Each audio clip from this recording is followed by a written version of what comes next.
Welcome everyone at our current EPALE discussion on the linguistic diversity in Europe.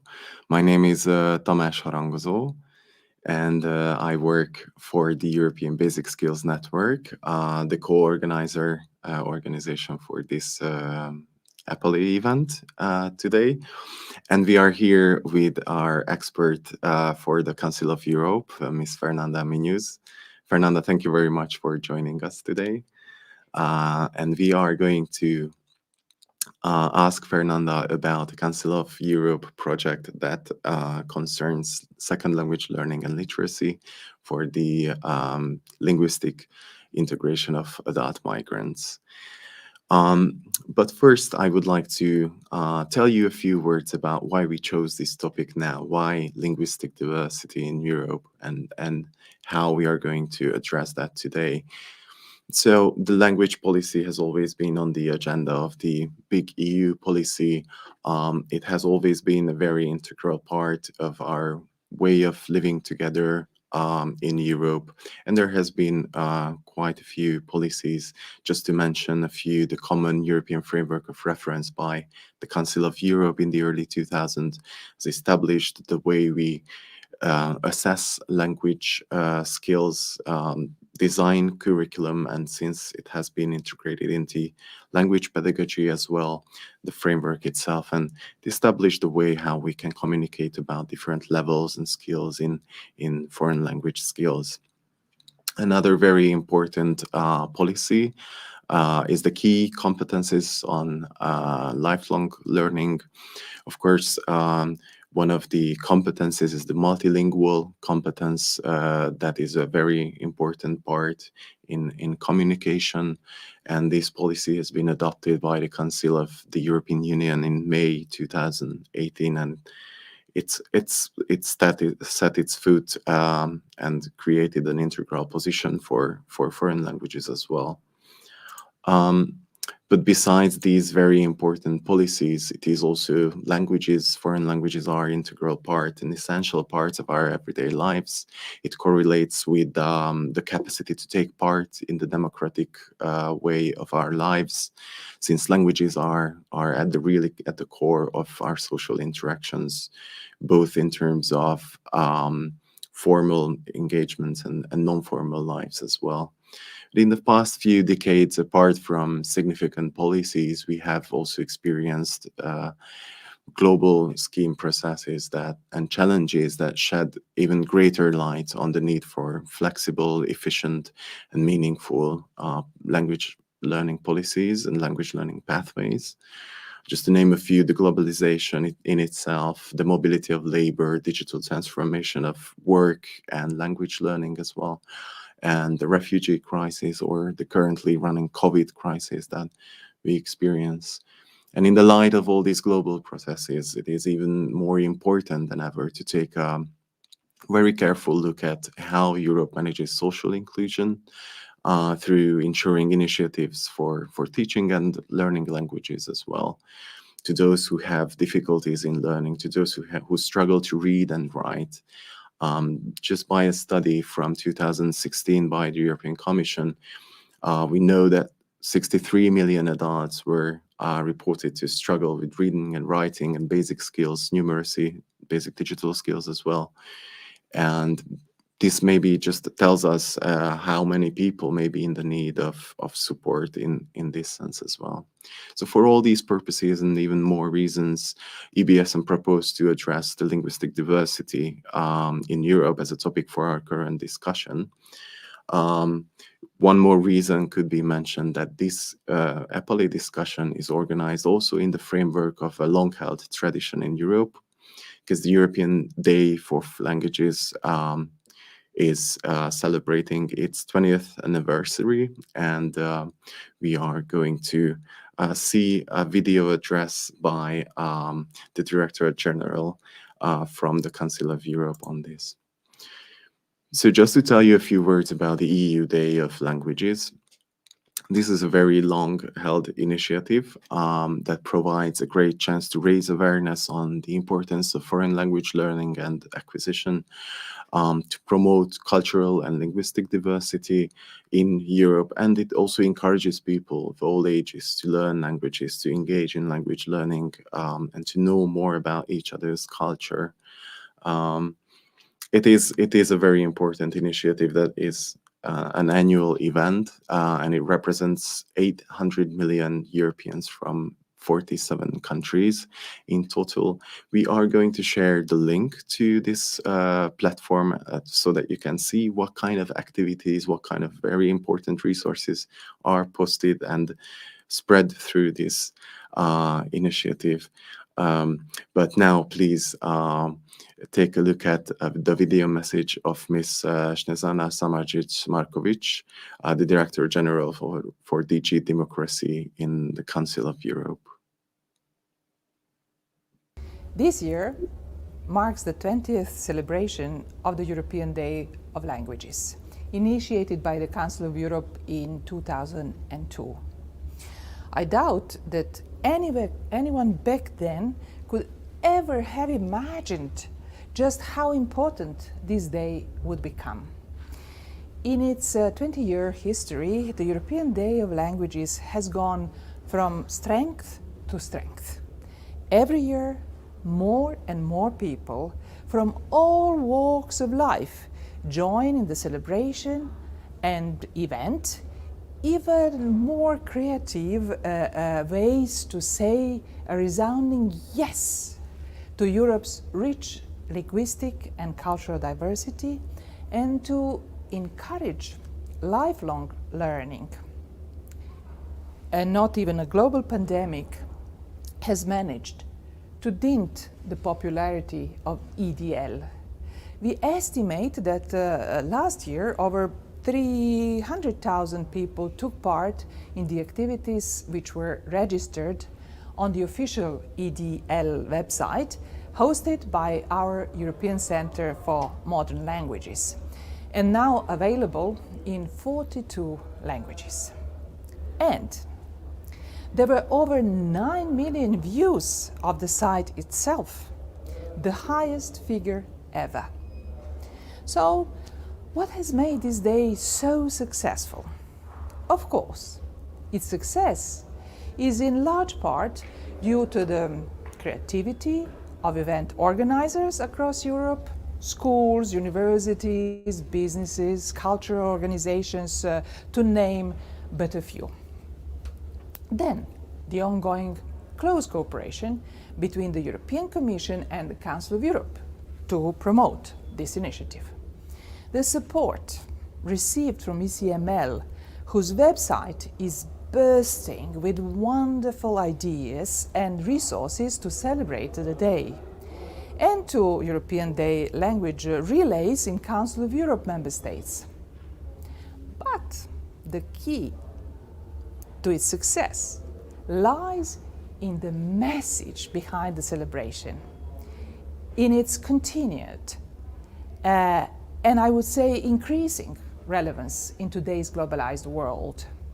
20 years after its inception, the European Day of Languages continues to represent a force for unity, openness and respect, and it recognizes that all voices in society matter, and that if we take the time and make the effort to communicate across apparent linguistic and cultural divides, we will discover our humanity, be enriched as individuals, and strengthen our democracies.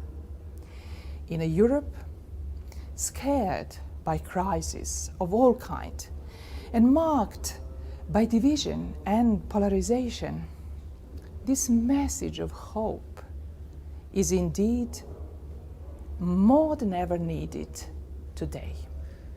So, let us embrace this wonderful festival and use this 20th anniversary celebration to encourage language learning for young and old, to come together and marvel at the beauty of Europe's colorful mosaic of languages, and to harness the positive power of linguistic and cultural diversity, so that together we create more cohesive, democratic, and inclusive societies.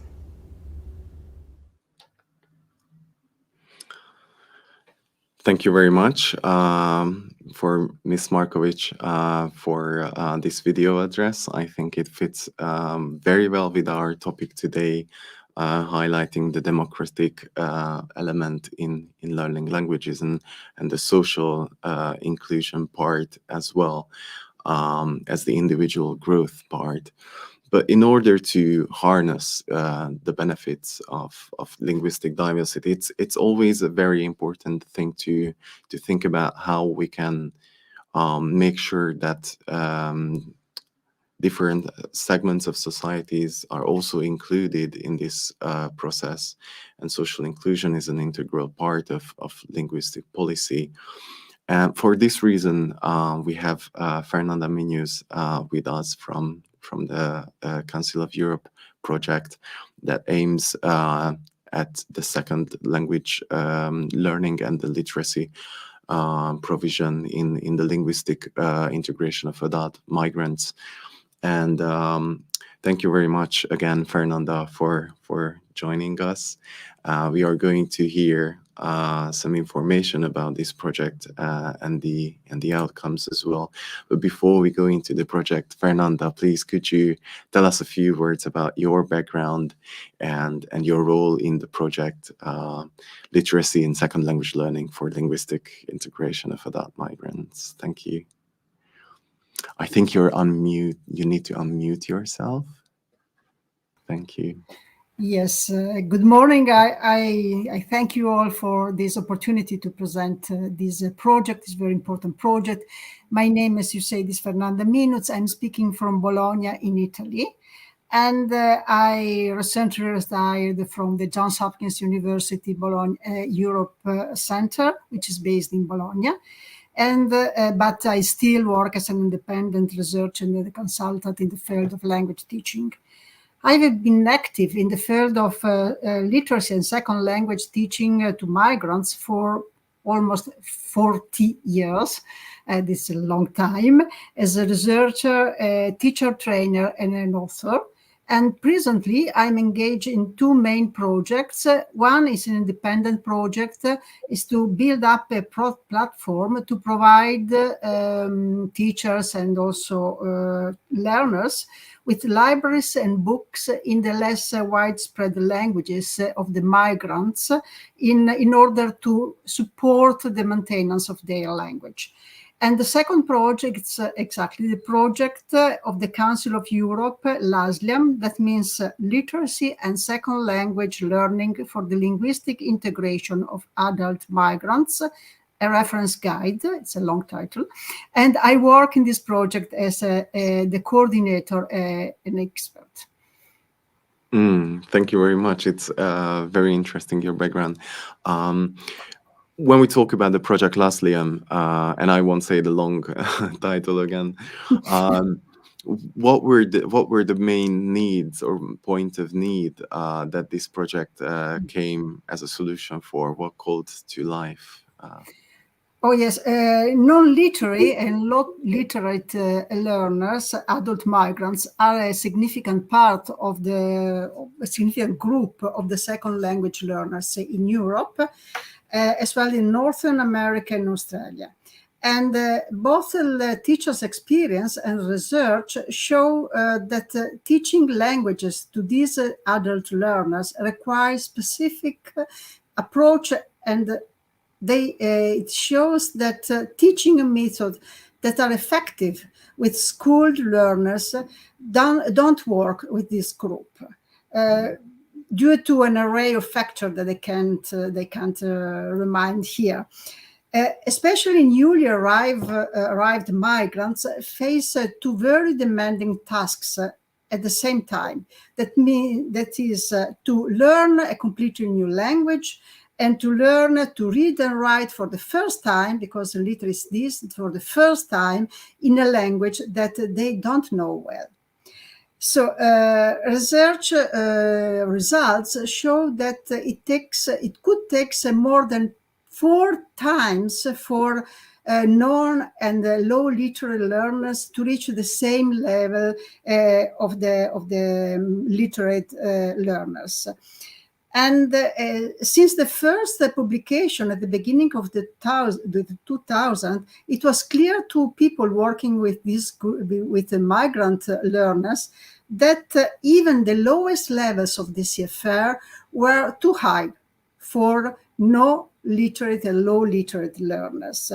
And so it was in many countries, started in the last 20 years, 20 years, in many countries, some guidelines for this kind of target group appeared for German, French, Finnish, Italian, and Dutch. And we thought that it's now time for an European tool. The second order of consideration is quite political. Literacy is considered a part of human rights, as a part of the right of education. It is under Goal 4 of the UN goals, UN Agenda 2030. But according to a survey promoted by the Council of Europe and ALT Association on Languages Policies for Migrants in 2020, so a quite recent survey, the survey shows that there is not enough language provision and language courses for this particular target group, and these courses are not well suited for their educational needs. On the other hand, also low literate and non-literate adults are often requested to pass a compulsory written test to for entry for entering the country, or for residence permit, or for citizenship. And so there was a Council of Europe recommendation in 2014 that warns against discrimination and exclusion that these practices can provoke. It's very interesting to see how the language is an entry requirement or an entry point to society, but also in the individual growth, it plays a very integral part. So, but how could you describe the main objectives of the project that call to life? So the project aims to provide all people involved in the learning process. That means teachers, curriculum designer, language testers, and language policy makers with reference guides focused on the educational needs of this particular target group. And our ultimate intention is to enhance the quality of language provision for this target group.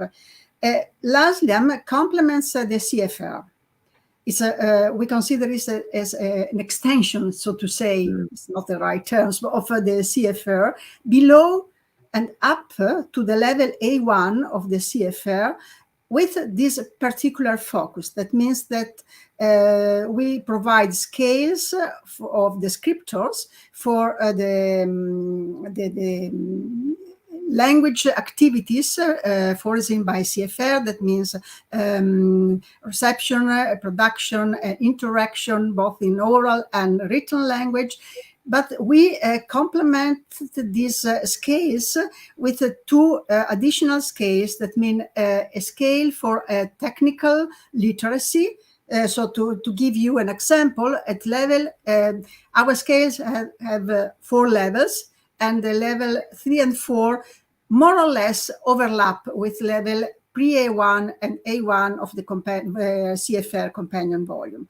And we added 2 more scales. One is for technical literacy. And for example, at level A1 of technical literacy, you can find descriptors such as they can recognize graphemes in practices word. So it's very, very basic level of cracking the code of written language. And the second scale that we had, that is the scale for digital skills, because we know that nowadays literacy cannot be defined without any reference to digital skills, because now texts are not only written text, but they are digital text and multimodal texts. So digital skills are a substantial part of literacy process. And because we have to focus language and literacy. And it was interesting because this need has become more and more apparent during the lockdowns, because there were many, in many countries, there was a lot of online teaching with very important experimentation and very important practices to be widespread and also to reflect on. But I have to add that not everything was well, because one of the main, there were great problems, and mainly with problems of access to devices or to digital environments because of lack of connectivities and lack of devices. People just didn't have the right devices, and also a very the success was hampered by lack of literacy. That means they were not able to follow the written part of the digital environment. That's very interesting what you just mentioned about the shift. I think in the COVID, before the COVID, and when COVID hit in, there was a strong increase in using digital platforms for learning. One good example, just to understand the scale of this shift, could be mentioned by EBSN's latest OER. There is an interview with Mr. Michael Thiel from DVV, the German Adult Education Association, who reported just how many people turn to their online language learning platform, actually, VHS Lernportal, and just the scale is very surprising. And of course, the results are in globally in Europe as well are quite diverse. So there's a great satisfaction that the courses could be implemented online, but the issue of access, as you mentioned, or the preparedness of participants with less experience in digital environments still remains a question to address. Of course, we have a running MOOC that addresses blended learning design in digital courses. Yes. So whenever there is a presential opportunity to guide the learners through how they are going to manage in the digital learning process, that's always helpful, especially for adults with less experience or challenges in skills.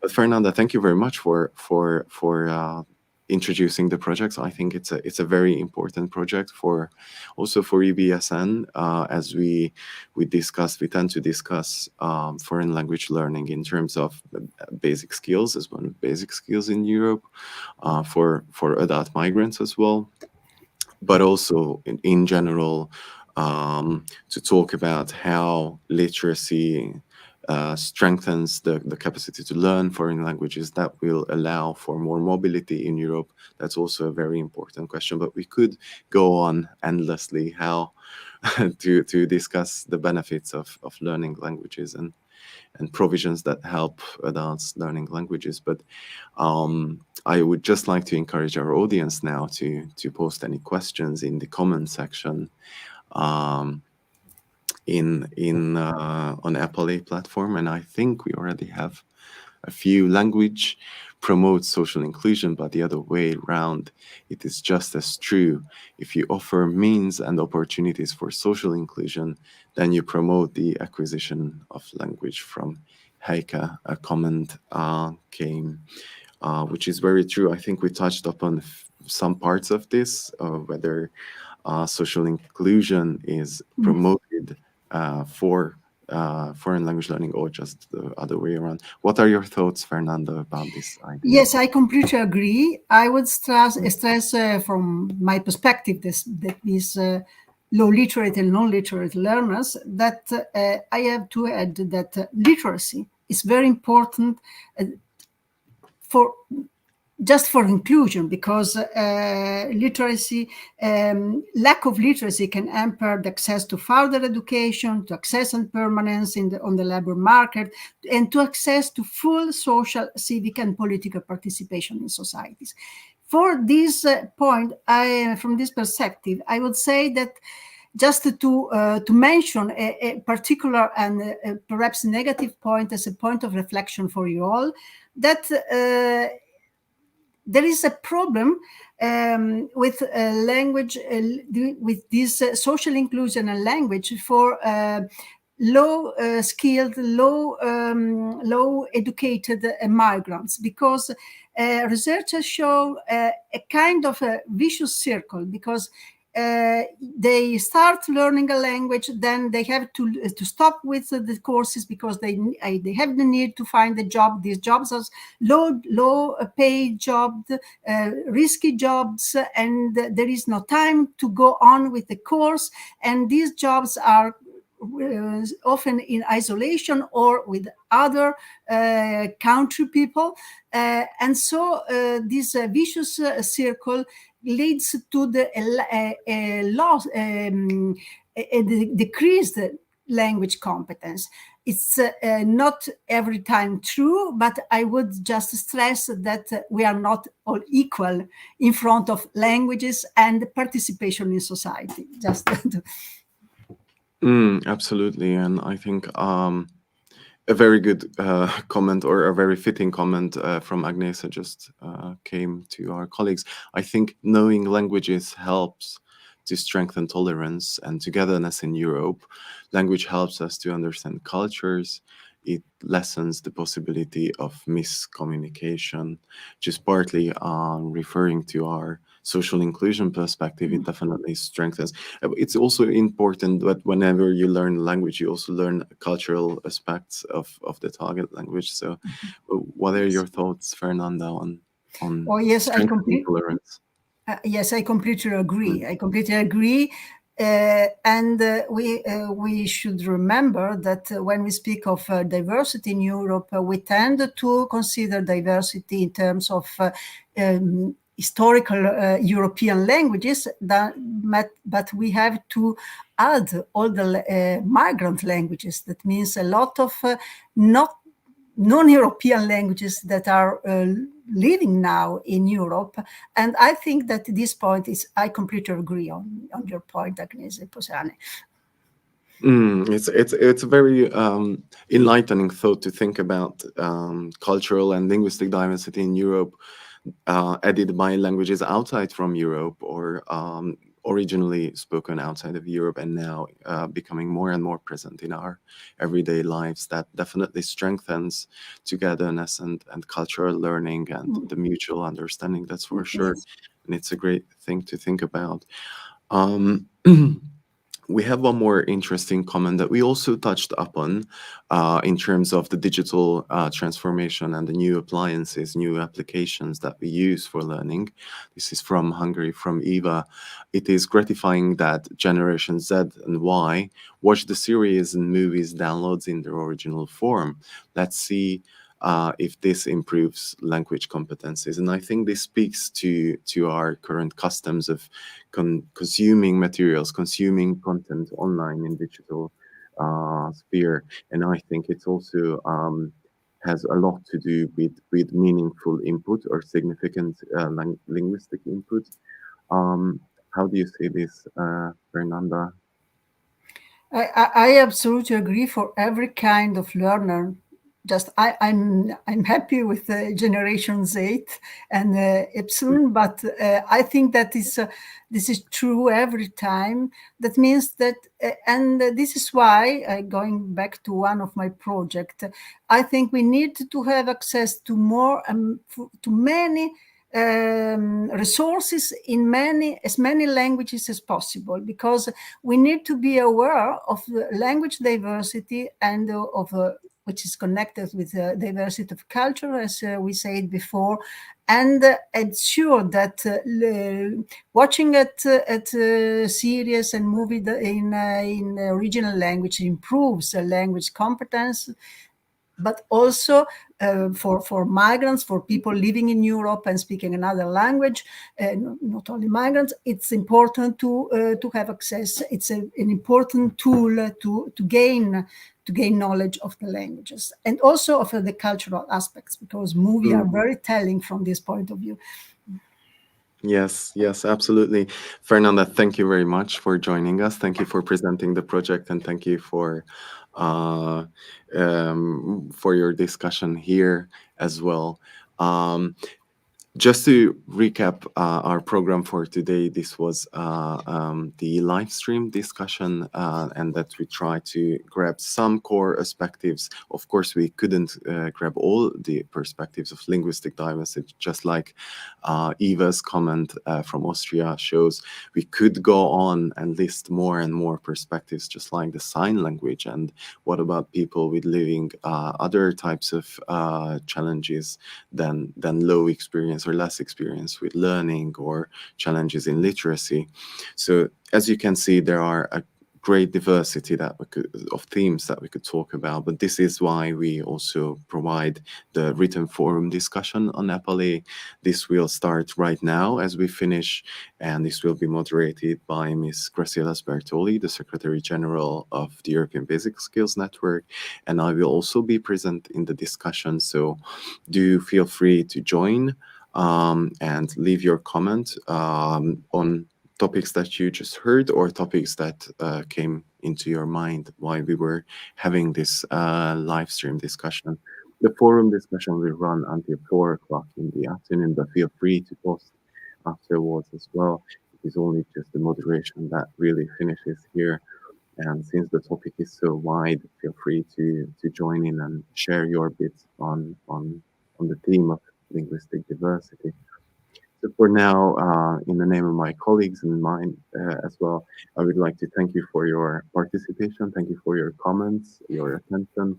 And thank you again, Fernanda. Thank you, Ms. Markovic, for your video address. And I wish you an active discussion for later this day. Thank you again very much. Thank you. Goodbye. Goodbye.